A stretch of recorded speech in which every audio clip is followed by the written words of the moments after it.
If you've ever tried fasting to reduce belly fat, you've probably heard a very familiar warning. Don't eat protein while fasting, it will ruin autophagy. And that's when the fear begins. You finish your 6-hour fast, your stomach growling. But the moment you reach for a piece of chicken breast or a scoop of whey, a voice in your head sounds the alarm. Insulin will spike, fat burning will stop, cellular repair will shut down. But what if I told you that the way we've understood this issue for years may have been overly simplistic? As someone who has worked in the field of metabolism and metabolic health for many years, I can say this directly. The human body does not operate like a crude on-off switch. It doesn't function in just two modes. Fasting is good and eating is bad. A new study has shown that you can consume up to 100 grams of protein in a single meal, still maintain autophagy signaling, continue building muscle, and keep burning fat if your metabolic context is appropriate. This doesn't just challenge old theory. It opens up a more practical and humane approach for people trying to lose belly fat without sacrificing muscle, without feeling exhausted, and without living in fear of food. For years, we've been taught that metabolism works like a switch. When you fast, mTOR decreases, autophagy turns on. The body clears cellular debris and repairs damage. When you eat protein, especially leucine-rich protein, mTOR rises to stimulate muscle growth, and because mTOR is believed to suppress autophagy, the conclusion was drawn quickly. Protein kills autophagy. But real science is more complex than that. Your body is not a light bulb that only has on and off. It's more like an intelligent operating system that can split signals, prioritize certain tissues over others, and process nutrients according to context. After training, or after a period of fasting, your muscles are like a dry sponge. They crave amino acids for repair and remodeling. When you provide a large amount of protein, muscle tissue absorbs it aggressively, pulling amino acids out of the bloodstream so efficiently that the rest of the body is not flooded with excess energy signals. That means one part of the body can be building, while another part can still maintain a relative state of cellular repair. What's even more interesting is that protein does not send the same powerful hormonal signal as carbohydrates. When you eat sugar or refined starch, glucose rises rapidly, insulin spikes, and insulin acts like a system-wide command. Energy is available, stop cleaning, and start storing. That's why carbs more easily shut down autophagy. Protein is different. It activates specialized amino acid sensors, such as cestrin-2, produces only a modest insulin response, and does not create a hormonal tsunami. The message protein sends is targeted: repair, rebuild, recover. And this is the key point that many people misunderstand in their belly fat journey. You don't gain fat because of one high-protein meal after training. You gain fat when your metabolic system is inflamed, when visceral fat blocks cellular repair pathways, when insulin remains chronically elevated due to refined carbohydrates and prolonged stress. So before you fear 100 grams of protein, look at your entire metabolic picture. In the next section, we'll go deeper into what this research actually found, what truly happens when humans consume 100 grams of protein in one meal, and why the long-standing 30-gram limit may have been a misunderstanding that persisted for years. Now let's talk about what truly startled the bodybuilding community and those who practice fasting. In this new study, scientists didn't just speculate theoretically, they directly measured biological responses in real people. Two groups were monitored after resistance training. One group consumed about 25 grams of protein, the amount long considered optimal, and the other consumed up to 100 grams in a single meal. According to old logic, anything above 30 grams would be wasted, perhaps even converted into glucose, raising insulin and blocking autophagy. But the data didn't follow that narrative. The 100-gram group not only stimulated stronger muscle protein synthesis, but the building process lasted for many hours afterward. There was no sign of overflow. No evidence that the body abruptly stopped absorbing protein at the 30-gram mark. The body doesn't function like a container with a fixed capacity. It operates like a flexible system that adjusts to demand. This forces us to ask, why did we believe for so many years that 30 grams was an absolute ceiling? The answer lies in the oversimplification of early science. Older studies measured muscle protein synthesis over a short window of time and observed that after about 20-30 grams, the initial rate of increase didn't rise significantly within the first few hours. From that, it was assumed that anything extra was useless. But biology doesn't operate within a 2 or 3 hour window. It operates across a full 2-4 hour cycle or longer. The newer research extended the observation period and found that higher protein intake prolonged the anabolic window, especially after training. Instead of peaking quickly and dropping, the body sustained a building state longer when provided with sufficient raw materials. Now, step back and look at this from an evolutionary perspective, because this is where everything starts to make sense. Our ancestors did not eat 5 or 6 meals per day. They didn't carry meal prep containers or carefully measured scoops of whey. When they hunted and secured a large animal, they ate heavily in one sitting hundreds of grams of protein from meat.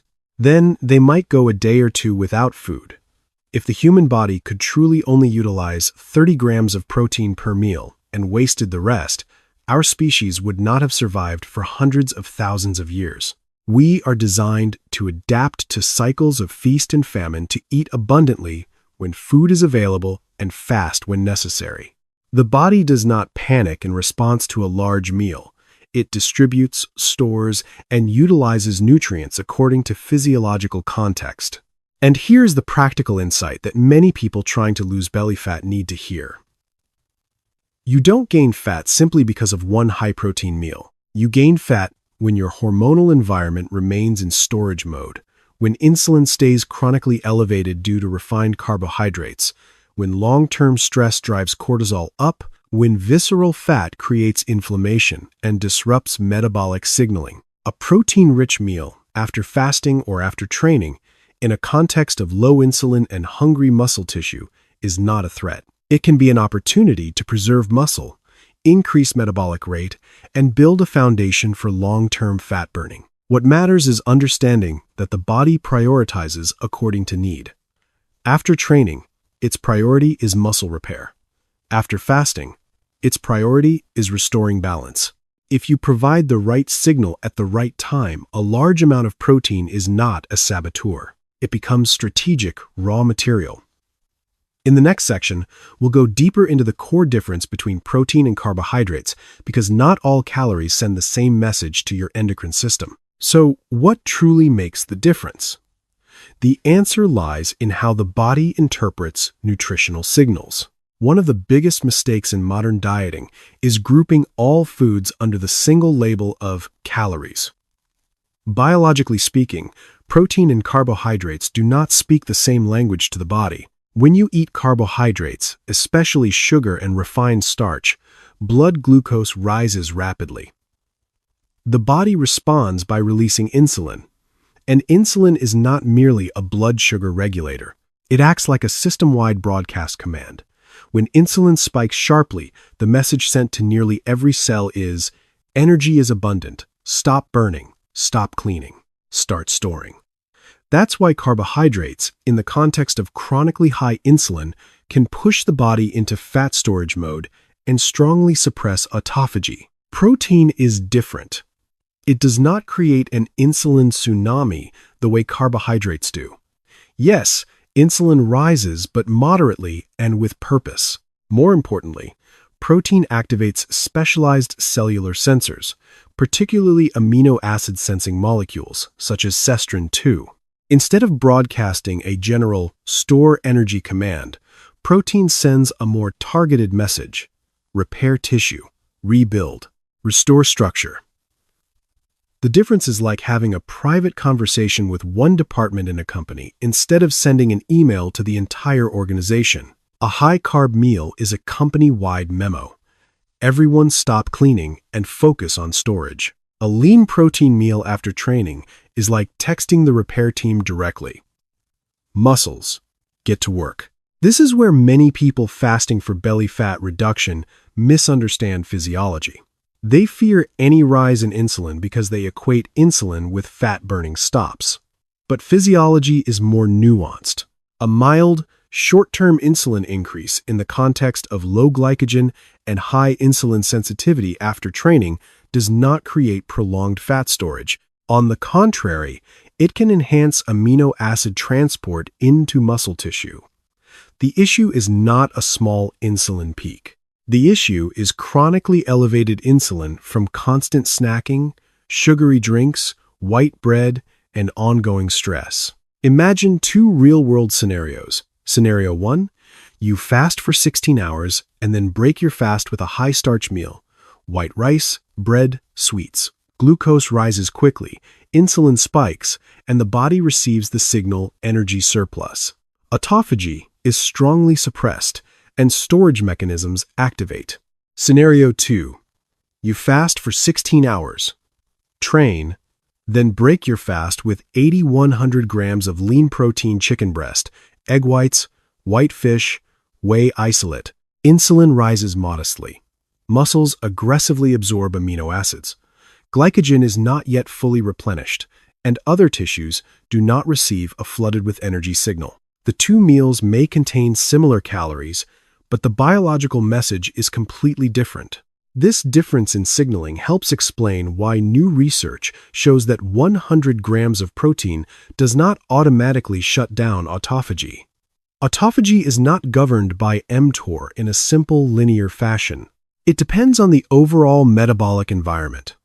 Baseline insulin levels, inflammation status, cellular energy availability, and physical activity. When you step back and see the whole picture, it becomes clear that the issue is not eat or fast. The issue is what you eat, when you eat it, and in what metabolic context. This brings us to an extremely important concept, the muscle sponge effect. After fasting or training, your muscles are not merely waiting for nutrients, they are in a unique biological state, primed to absorb and prioritize protein in a way that the rest of the body cannot. This changes entirely how you should view a large protein meal after a fast.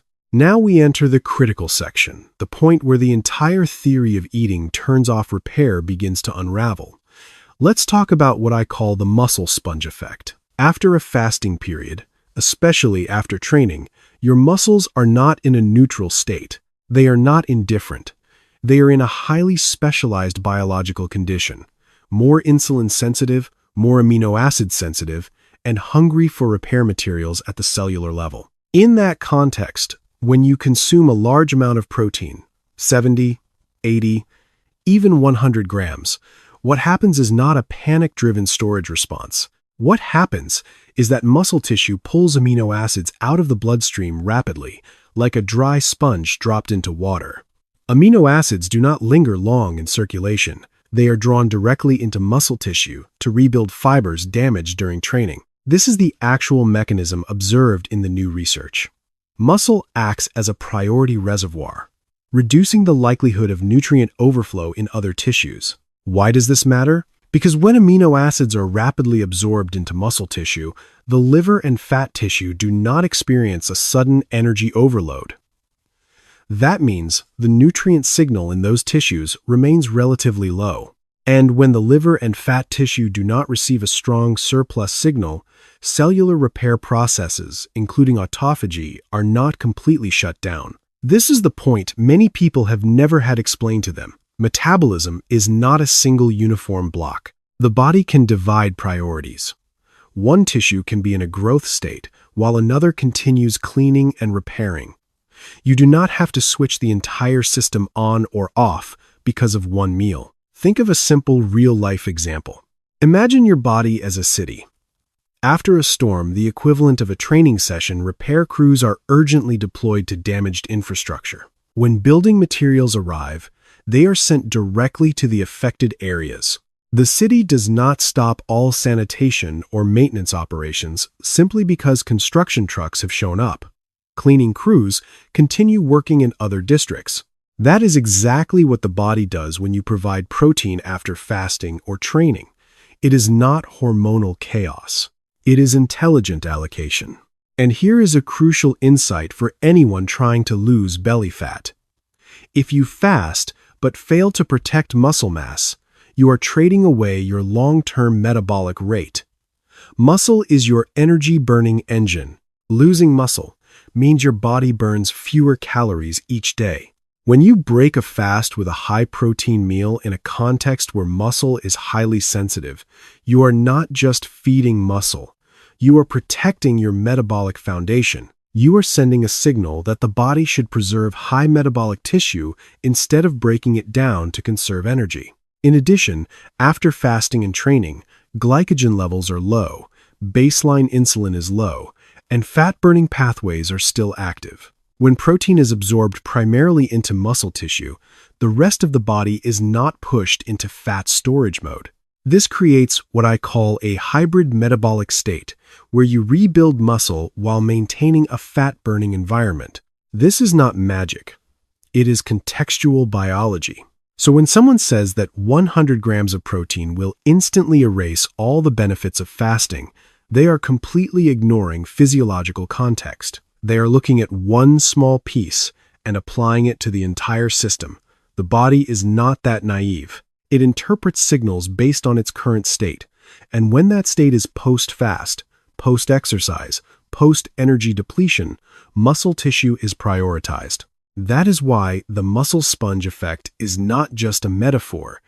It is a real biological strategy you can leverage if you understand how your body actually works. When you truly understand the muscle sponge effect, you begin to see something even more important.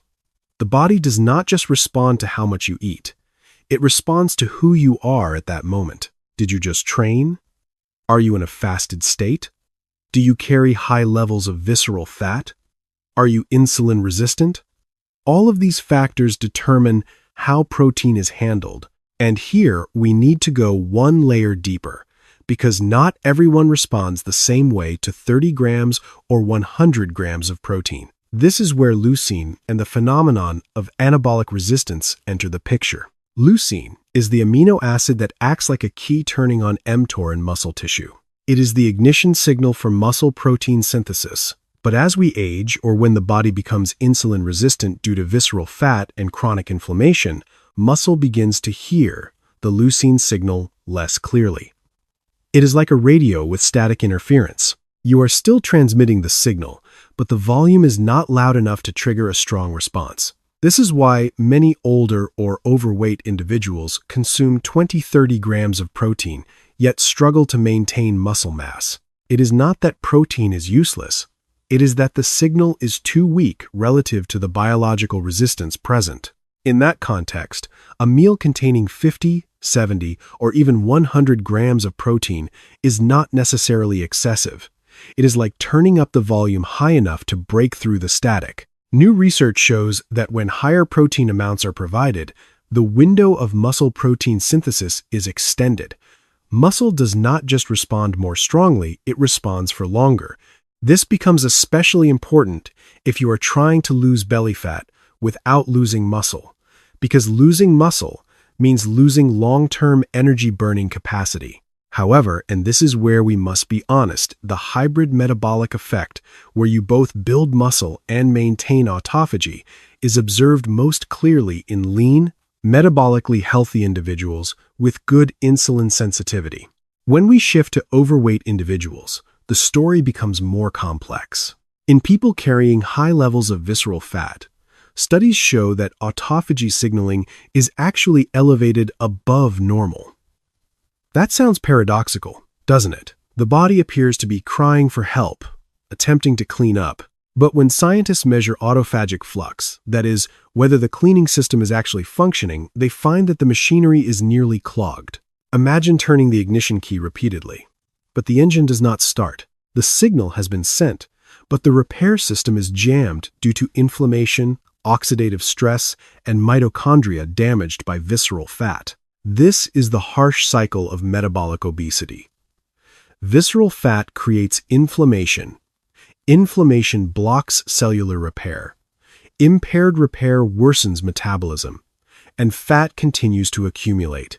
So if you are overweight and hear about 100 grams of protein and think, great, I'll just eat as much protein as possible, the answer is not that simple.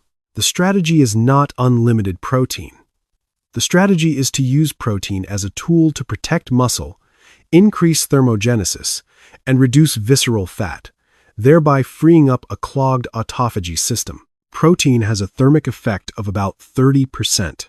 That means out of 1,000 calories from protein, the body may burn nearly 300 calories just to digest and process it. Compared to carbohydrates or fats, this is a significant metabolic advantage. If you are overweight, your issue is not whether one scoop of whey shuts down autophagy. Your issue is that your cellular repair system is clogged by visceral fat and metabolic inflammation. Your body is actually trying to activate autophagy. Gene signals show that it is sending the command to clean up, but the internal machinery, mitochondria, lysosomes, signaling pathways, is not functioning smoothly because the hormonal environment is constantly flooded with stress, chronically elevated insulin, and inflammatory cytokines from visceral fat. This is the loop I call the metabolic trap. You carry visceral fat because metabolism is impaired. But metabolism is impaired because the repair system is clogged, and the system is clogged because of visceral fat. If you simply fast longer while muscle mass gradually declines, you further reduce your metabolic foundation. The body adapts by burning fewer calories. You may lose weight short term, but the internal system remains stuck. The strategy here is not to eat less and fear protein. The strategy is to reduce visceral fat while preserving muscle and increasing metabolic rate. Protein is central to that strategy, not because it is magical, but because it offers three very practical biological advantages. First, its high thermic effect. Around 25–30% of the energy from protein is burned during digestion and metabolism. That means when you eat 1,000 calories from protein, the body retains only about 750 usable calories. With carbohydrates or fats, the retained amount is much higher.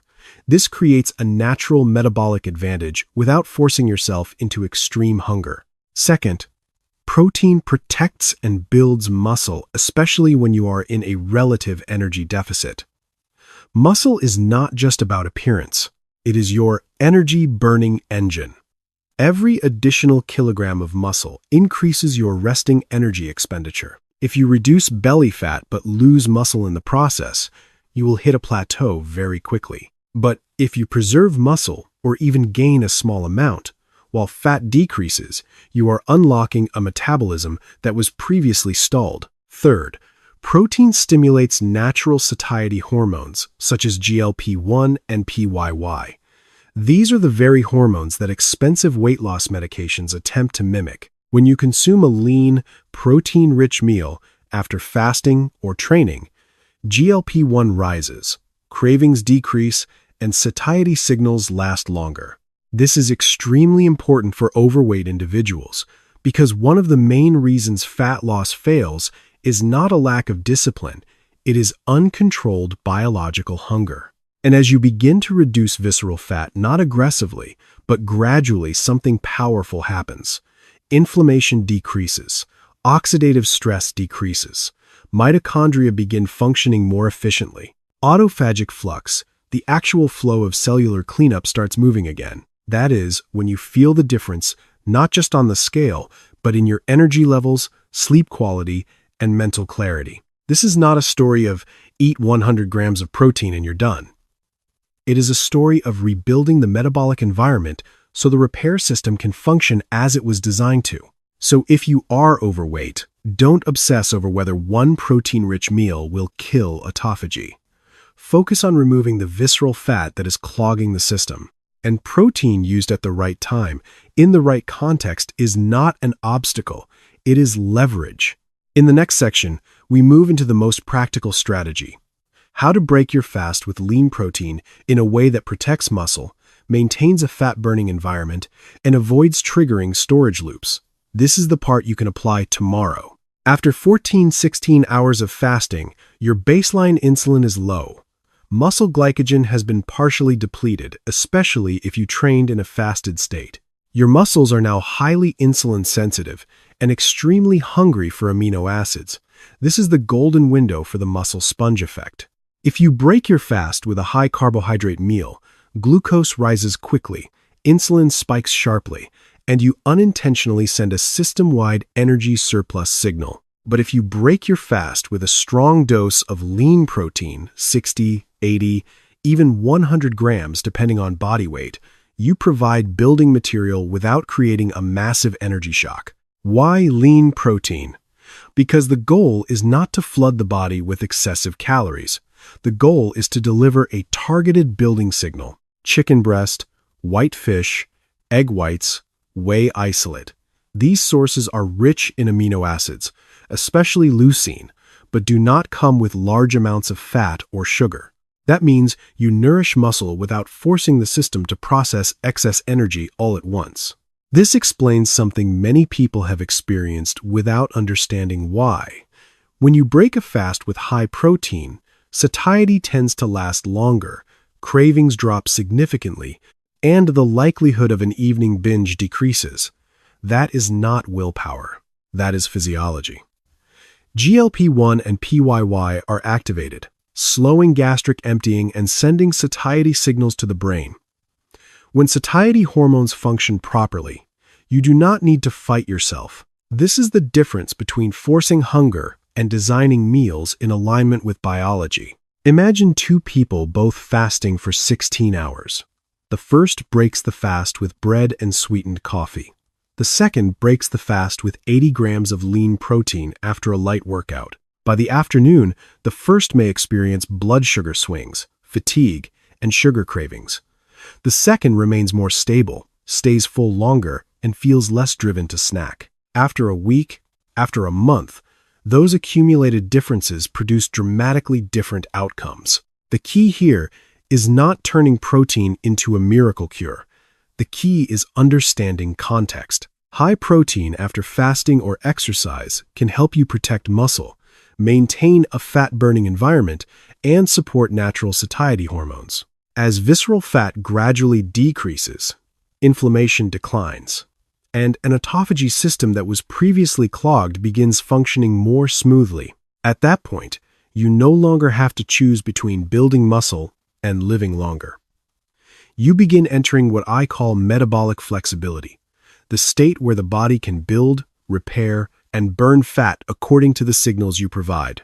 Let's step back and look at the entire journey we've just walked through. The body is not a simple on-off switch. It does not collapse because you consume 100 grams of protein in the right context. It reads signals based on conditions. After fasting and training, muscle becomes the priority. Protein is allocated intelligently. Insulin rises moderately, not as a tsunami. Satiety hormones are activated. Visceral fat gradually decreases. Inflammation subsides. An autophagy system that was once stalled begins to function again. This is not a contradiction between building and repairing. It is coordination. We were once taught that autophagy only happens in deprivation. But the body was not designed to live in perpetual deprivation. It was designed to move through cycles: expenditure and recovery, stress and adaptation, feeding and fasting. Training is a beneficial stress. Controlled fasting is a beneficial stress. But recovery is just as essential. If you create stress without supplying repair materials, you are steadily withdrawing from your metabolic bank account. Muscle is not merely cosmetic. It is directly tied to insulin sensitivity, bone strength, mobility in older age, and even lower mortality risk in multiple observational studies. Age-related muscle loss, sarcopenia, is one of the strongest contributors to declining quality of life. Protecting muscle does not oppose longevity. In many cases, it supports it. What this research truly offers is not the message "eat as much protein as possible." It offers freedom from unconditional fear. You do not need to live anxiously, worried that one meal will destroy your repair process. You do not have to choose between being strong today and being healthy tomorrow. When you understand how the body operates, you can design the rhythm correctly. Reasonable fasting, stimulating training, strategic lean protein, gradual visceral fat reduction, and as visceral fat decreases, the changes go far beyond the waistline. Sleep deepens, energy stabilizes, blood sugar fluctuations diminish.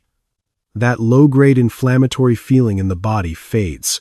That is when you begin to realize that your body is not working against you. It is responding to the signals you send. The larger message is simple but powerful. Your body is smarter than diet myths. It is not fragile.